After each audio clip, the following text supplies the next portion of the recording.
Imagine un instant, une vie où l'argent n'est plus une source de stress, mais un outil puissant au service de tes rêves. Une vie où tu construis ta sécurité financière, pas en te privant de tout plaisir, mais en adoptant des habitudes simples et intelligentes. C'est le secret de l'épargne maligne, un art accessible à tous, capable de transformer ton avenir. Prêt à découvrir comment ? La première étape, essentielle et souvent redoutée à tort, est la compréhension de ton budget. Oublie les feuilles de calcul complexes et les privations extrêmes. Il s'agit plutôt de prendre conscience de où va ton argent, de le rendre visible. Des applications mobiles intuitives comme Bankin, Linkso ou même ton application bancaire te permettent de catégoriser automatiquement tes dépenses.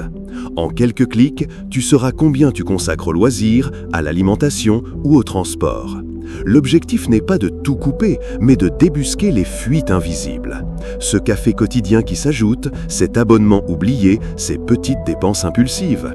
En identifiant ces postes, tu peux décider, en toute connaissance de cause, où ajuster sans que cela ne ronge ton quotidien. Par exemple, si tu réalises que tu dépenses une fortune en cafés à emporter, tu pourrais décider d'en limiter la fréquence ou de préparer le tien à la maison, sans te sentir privé. C'est une démarche d'optimisation douce, pas de restriction draconienne. Tu deviens le maître de tes dépenses plutôt que leur victime. Ensuite, nous allons parler des petites habitudes qui font les grandes économies. Ce n'est pas en un seul grand effort que l'on construit sa richesse, mais par une multitude de petits gestes constants. Pense à la règle du café économisé. Chaque fois que tu as l'occasion de dépenser pour quelque chose de non essentiel, ce petit encas improvisé, une bouteille d'eau en supermarché alors que tu as ta gourde, un magazine qui finira aux oubliettes, mets l'équivalent de cette dépense dans une tirelire physique ou un compte d'épargne dédié. C'est un jeu que tu joues avec toi-même, une sorte de défi personnel. Tu seras étonné de la rapidité avec laquelle ces petites sommes s'accumulent. De même, deviens un chasseur de promotion intelligent. Achète en gros les produits non périssables quand ils sont en promotion, utilise les cartes de fidélité ou programme tes achats importants pendant les soldes ou le Black Friday. L'idée n'est pas de consommer plus, mais de consommer mieux et au meilleur prix lorsque tu as un besoin réel. C'est une forme de consommation consciente, où chaque euro dépensé est optimisé.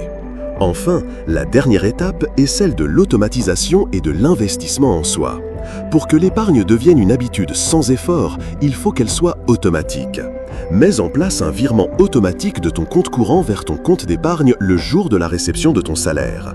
Même une petite somme, disons 5% ou 10% de tes revenus, sera un début formidable. L'avantage est que tu ne verras pas cet argent disparaître de ton compte principal et tu apprendras à vivre avec ce qu'il reste. C'est le principe de se payer en premier. Tu te construis un filet de sécurité financier, une base solide pour tes projets futurs. Et au-delà de l'argent physique, pense à investir en toi-même. Apprends de nouvelles compétences, suis des formations en ligne, beaucoup sont gratuites ou peu coûteuses. Lis des livres sur la finance personnelle. Plus tu développes tes connaissances et tes aptitudes, plus tu augmentes ton potentiel de revenus futurs, ce qui rend l'épargne d'autant plus facile. L'épargne, sans privation, c'est une philosophie, celle de la gratification différée et de la liberté future. Chaque euro mis de côté n'est pas une perte, mais un pas de plus vers une vie plus sereine et des rêves réalisés. Si cette vidéo t'a plu et a changé ta perception du monde, abonne-toi immédiatement pour plus d'histoires immersives, transcendantes et qui défient l'imagination.